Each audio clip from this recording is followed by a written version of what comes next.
Hi everyone. Let's start talking about solving our exponential equations when we do not have like bases. Because remember, we've already done exponential equations where we had b to the x equal to b to the a. And we said, well, the bases are the same, so they can go away.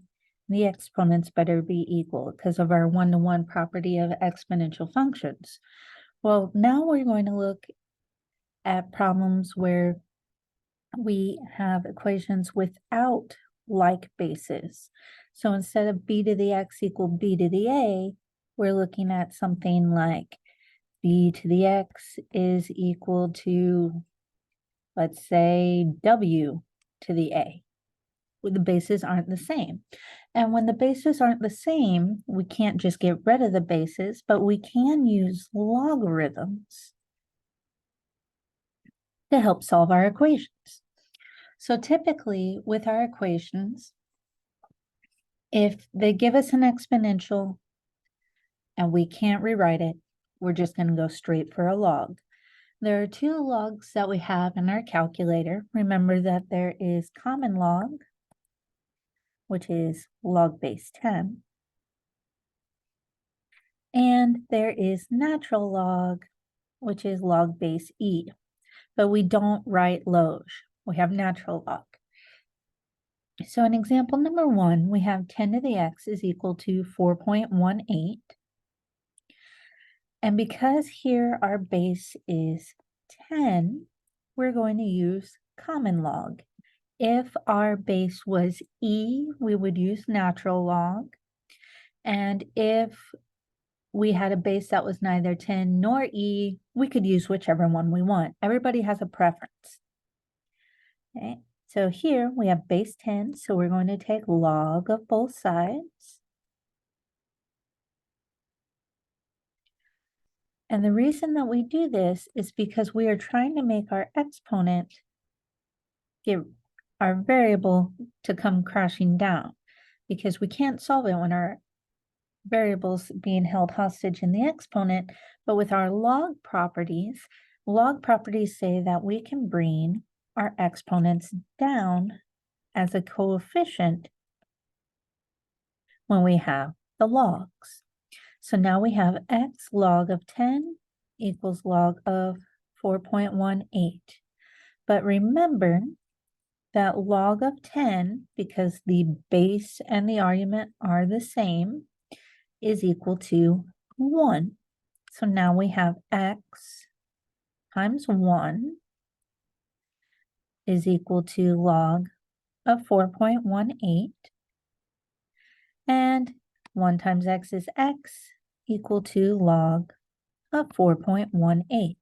What we just found is our exact answer.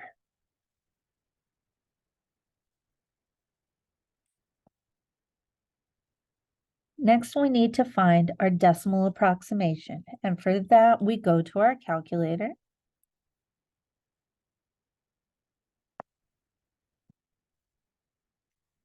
You can use Desmos. If you have an updated calculator on your phone, you may have log, but most of the basic calculators don't. The scientific calculators do. But again, if you don't have a calculator, go to desmos.com. And there's plenty of calculators to help you out.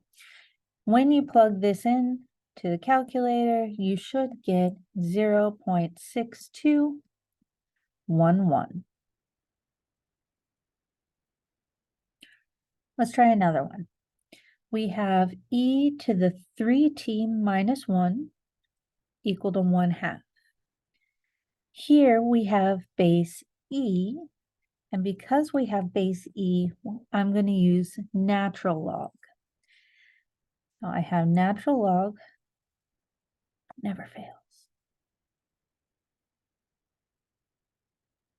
I have natural log of e to 3t minus 1 is equal to the natural log of 1/2. You cannot just take log of one side of the equation, it has to be of both sides. Because we took the log, our entire exponent can come crashing down front as a coefficient. Because there are multiple pieces to my exponent, I am going to put parentheses around the 3t minus 1. Natural log of e equal to the natural log of 1/2. But natural log of e, because the base and the argument are the same, natural log is log base e, they are going to become 1. Now we have 3t minus 1 times 1 equal to the natural log of 1/2.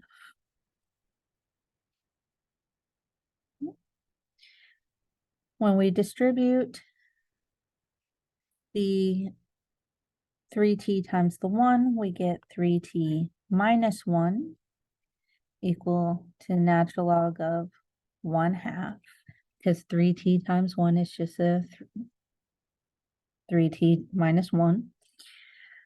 Adding 1 to both sides, we get 3t is equal to the natural log of 1/2 plus 1. And then we need to divide by 3. So our full answer is the natural log of 1/2 plus 1 all over 3. When you plug this into your calculator, make sure that you have the natural log of 1/2 plus 1 all in the numerator, and then you divide that entire thing by 3. If you do not make sure that the plus 1 is in the numerator with the natural log of 1/2, your answer will be thrown off.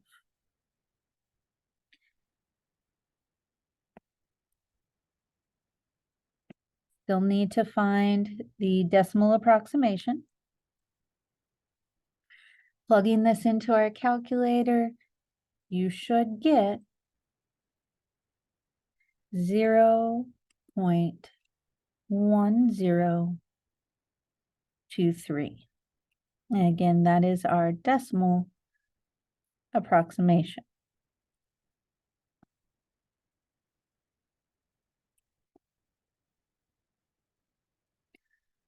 Let's try one more like this.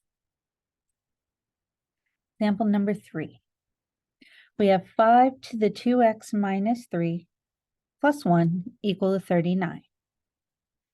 Okay, so here we cannot take log of both sides yet because we have something in the way. We have to have the exponential piece completely by itself before we take log of both sides. That plus 1 is standing in the way. So we need to subtract the 1 from both sides, and we get 38. From here, we know we need to take the log because both sides of our equation cannot be rewritten as the same base, and our variables being held hostage in the exponent. Because our 5 is our base and it is not 10 and it is not e, we can use either log or natural log. It is completely preference based. You can do whichever one you want. It's only when it's base 10 that you should be required to use common log, and base e that you should use natural log as a requirement. I prefer natural log just because I took so many math and science courses. So I'm going to use natural log. Most of my students tend to like common log, but again, it does not matter which one you use. You should be getting to the same answer. And since I'm doing natural log, I'm going to use natural log of both sides. And because we have a log function now, we can take our exponent out front. Because there are multiple things in this exponent, remember to put parentheses around your exponent. 2x minus 3, the natural log of 5, equal to the natural log of 38. Remember that natural log of 5 is just a number. If I would have asked you what you needed to do if you had 2x minus 3 times 5, so natural log of 5, you would go, oh, I need to distribute. That's what we're going to do here. But instead of distributing just a 5, we're going to distribute a natural log of 5, which means that we get 2x times natural log of 5 minus 3 natural log of 5, still equal to the natural log of 38. Remember that we are solving for x, so we need to get x by itself. Remember, we take care of addition and subtraction first in our equation, so we need to get rid of this 3 natural log of 5. Since we're already subtracting, we are going to add it to both sides. So then 2x natural log of 5 stays the same. The natural log of 38 stays the same. But now we have plus 3 natural log of 5 on the right-hand side. Remember that we are solving for the x, and attached to the x is the 2 natural log of 5. So we are going to divide both sides of our equation by 2 natural log of 5. And we get our exact answer of natural log of 38 plus 3 natural log of 5 all over 2 natural log of 5. That is our exact answer. And then our approximate answer is going to be 2.6301. Plug it into the calculator. Make sure that you have parentheses where they belong, or you could do the numerator, hit enter, and then divide by 2 and divide by natural log of 5. Make sure that you take the time to be able to plug this into your calculator. Get help or clarification if your calculator is not giving you the correct answer, but you have the correct exact answer. One of the most frustrating things can be you get the correct exact answer, but your decimal approximation is incorrect solely based on how you put it into your calculator.